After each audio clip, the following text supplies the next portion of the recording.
Alrighty, everybody. Well, a new movie came out this past weekend, and it was actually from a very acclaimed director, none other than Bong Joon Ho, who directed the Academy Award winning, and I would say stunner at the time, because this movie came out of nowhere and swept at the Oscars, Parasite. This is the director of Parasite. He also directed Snowpiercer, starring Chris Evans and Tilda Swinton, and that movie about the pig Okja. So he's made some really critically acclaimed films, obviously Parasite being his crown jewel, and it was a very, there's a lot of anticipation to see what he would do next. And what he did decide to do was an adaptation, I believe, of a book, and he decided to make Mickey 17. So that's the movie we're going to be talking about today. I saw Mickey 17, and I have some thoughts on the movie. So we're going to divide it up, as usual with new releases, into non-spoiler and spoiler. So the first section of this review will be non-spoiler. No worries if you have not seen the film. I will not spoil anything that you haven't seen in the trailers. So if you haven't seen the trailers and you'd like to go in completely cold, I will be talking about things in the trailers. So just be warned there, but no other spoilers aside from that. And then we'll be diving in the last little bit of this segment to the spoiler discussion. Just some things I wanted to touch on that I couldn't in the non-spoiler discussion, if that makes sense. Okay, without further ado, let's get into it. So, just a little bit of context. I always like to give context because it's really important to know where the reviewer or the pundit or the person, whoever, is talking about the movie. It's really important to know where they're coming from, because I think, people can come into art and people can come into movies in very different ways, just based on their sensibilities, but also their background and how they view things and what they're interested in, what their sensibilities are. So I think it's always important. For me, I was one of the few people in the world, apparently, who didn't like Parasite. Now, the more I think about it, the more I liken it to something like The Substance this year. If you check out my segment where I rank every single Oscar movie that I watched this season, The Substance came in last. And that's not because I don't think it's a well-made movie, a well-directed movie, an incredibly acted movie. Demi Moore not winning the Oscar is still a little bit stunning to me. That being said, it's not because of any of those things, technically speaking, or writing or whatnot. It's just my sensibilities. The body horror, the grotesqueness of it all was just too much for me. And it's a movie I can never watch again. Some of the images are never going to leave my mind. It's crazy. Parasite, while not obviously body horror in that same way, is a movie that I felt very similarly at the time. I think it came out in 2019 and won the 2020 Academy Awards, and for Best Picture and Best Director. And that's because, the end of that movie, right, and the entire movie really, it's a movie that the message seems to be humanity is terrible. Rich, poor alike, it doesn't matter. We can't escape it, and we're destined to be just terrible, awful people. The ending of that movie made me feel so disgusting. Just not body horror, not horror, but just in terms of how I felt about people. And that's a feeling that I hate, I'm not saying every movie needs to have the happiest ending. Like I said, Infinity War is my favorite MCU movie. It doesn't, it's not the happy ending I'm after. It's really rather the completeness, the fulfillment of what the movie is trying to be, and saying something that's meaningful and profound. And if the message is humanity sucks, I'm not going to feel great about it. So Parasite, to me, was not a movie that spoke, it didn't speak to me. So again, not on the technical level. Writing, directing, all that kind of stuff. On a technical level, I've really nothing to say. And so I was very interested to see, okay, is Bong Joon Ho going to make another movie like that? Is he going to make a movie where it's going to be a similar feeling? Is he going to make a completely different movie? I had no idea. Then I started to see the trailers for Mickey 17, because let's be honest, I had no excitement really after seeing Parasite for Bong Joon Ho's next movie. But then I saw the trailers for Mickey 17 and I went, oh, wait, this is interesting. This is different, because this one looked more like a comedy, a dark comedy, a satire, a very interesting premise about clones and a sort of a dystopian science fiction world. I thought, okay, maybe this is different, because it's very clearly, facing as something very different than Parasite. And so I thought, okay, let's take a look. And the more I saw from trailers, the more I heard from critics, I was more and more excited. So I went to Mickey 17 actually relatively excited. And that's a big deal for me, compared to how unenthused I was after seeing Parasite for whatever Bong Joon Ho directed next. So here's what I will say about my experience with Mickey 17. I didn't have that same feeling I did after Parasite, where I was like, I don't want to watch this movie again. I hate how this movie makes me feel. Nothing like that. This movie is more quote-unquote conventional.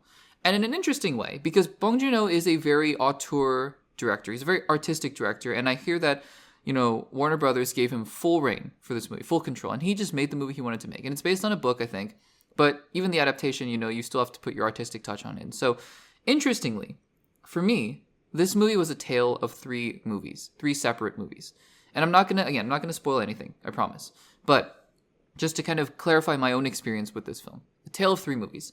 The first kind of movie that's in this 2.5 hour film is a very interesting exploration of metaphysics, of philosophy, of ethics, of what is the soul, the body, the mind, religion, even politics. It's a very fascinating discussion of what is, you know those questions. I don't know if you guys have seen these as well, but in podcasts or even in classes in school, the question of how do you put a dollar amount on a human life, that sort of thing. If you've seen from the trailers, you guys understand the basic premise of this guy Mickey, right, played by Robert Pattinson, who is an expendable, and he's able to be cloned every single time he dies, and he's able to go out and do tasks that nobody else wants to do, right? And so it naturally brings up all of those questions, and I think in an interesting way in this film. It wants you to ask and answer those questions for yourself and think about those things. And it's a very thought-provoking movie, while also being very interesting. In that vein, in this first sort of movie that I think is encapsulated in this film, Robert Pattinson is really great. I mean, I don't know if he's going to win an Oscar. I don't know if he's even going to be nominated for an Oscar, but his performance is unlike anything you've ever seen before. This is the same guy. And I had to tell myself this a few times because it's almost impossible to believe this is the same guy who was Batman a few years ago, and he's going to be Batman again. His voice, you've seen from the trailers, is different. It's higher pitched. It's intentionally a little bit more grating, but it's a very interesting choice that works, I think. And then the clone version, it's not like, I think in The Flash they did it okay, right, where the two personalities are very different, obviously, but I thought the one was a little bit more annoying and whatnot. This is the case where there are two very different personalities in these two different bodies, and Robert Pattinson gets to play them very different, but it's in essence the same character, but it's still differentiated, and I think he does that amazingly. He does it really, really well, so I really enjoyed that from his performance. He does great. On a similar note, I think other actors like Steven Yeun and Naomi Aki, they do a great job. We'll talk about Mark Ruffalo and Toni Collette in just a second, but I think that the acting really elevates the material here. The second kind of movie that's within this movie, Mickey 17, going back to Mark Ruffalo and Toni Collette, who are the other two main actors in this film, is a bizarrely campy, absurdist kind of movie. And there are scenes in here that you're just watching and you're going, I don't understand. Like, this in itself is somewhat interesting. And if you had positioned this to me as a comedy, like a pure comedy, I might have been laughing. If you had positioned this to me as some kind of, satire, or I mean, it is a satire, but, I think a comedy, I would probably have been laughing at some scenes. But there are some scenes where Mark Ruffalo and Toni Collette are so off the rails and doing something so crazy. And there's one scene in particular that I'm sure you'll know once you see the movie that, again, it's a funny scene. I laughed a couple times in that scene, but it's hard to laugh at this movie because it's sparring and clashing with the other part of that movie that is so serious and so wanting to talk about the metaphysics of it all and of the other serious aspects of the movie. It wants to be funny. It wants to have its cake and eat it too. But it comes into contrast so jarringly with some of these scenes that are so oddly campy and bizarre and sometimes cringe-inducing. I think intentionally so, but nonetheless cringe-inducing. And I just didn't know what to make of it. Mark Ruffalo and Toni Collette are clearly going for something. And that something just didn't quite work for me, honestly. So this was probably the weakest part of the movie for me. But then the third movie within the movie, right, the third movie within Mickey 17, is actually a very generic movie. I'm not going to go into detail about what this part is, and it'll be pretty obvious to you from after you watch the movie, and I'll talk about this more in the spoiler discussion, but it's a pretty generic movie, pretty generic science fiction film. And I'm watching this, some parts of this movie, and I'm going, we've seen this before. Like, there's nothing, I get it, there's nothing new under the sun, I get it. It's not like we can all just make totally original and unseen things, in stories before. I get that. But this movie, there's a decent portion of this movie that I'm going, wait a second. I get it, Bong Joon Ho is a really creative guy. And I'm watching a pretty generic science fiction movie. Not that it's uninteresting, not that it's boring per se. I think, again, really what it comes down to is if Bong Joon Ho, and I think I would prefer the first out of these three, right? The philosophical, metaphysical satire. I would have preferred that. That movie, that third of the movie, I would have preferred. But if he had made just that movie, great. If he had made a really absurdist comedy, great. Maybe it could have been really funny. I laughed a few times in certain parts, even though I felt very uncomfortable laughing because it was just weird. If he had just made a science fiction movie, great. Instead, I think he tries to do too much in this movie. And that's really the problem. Because again, I don't hate the movie. I don't really even dislike the movie. I think the movie's interesting. It's a very interesting movie. And if you like Bong Joon-ho, if you like interesting science fiction, if you just want to see a movie that's, gonna make you think, I think this is a good movie to watch. I don't know if you're gonna like the movie. And I'm not gonna go so far as to say I think the movie's great. I just think it's an interesting movie to have watched, and I don't know if I'll ever watch it again. But I really think it comes down to what made it not connect with me as much is the fact that this movie is clashing with itself. There are parts of the movie, again, that are so just generically science fiction. And again, that's not a bad thing. I think I love science fiction. I love the tropes. All of it great. But then it clashes with these really absurdist scenes.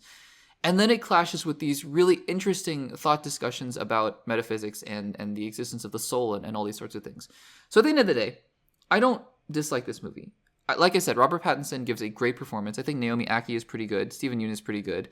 I think that Mark Ruffalo and Toni Collette are doing something, and I don't know what that something is, but, maybe you'll like it, maybe you won't. I personally didn't really love it, but it is what it is.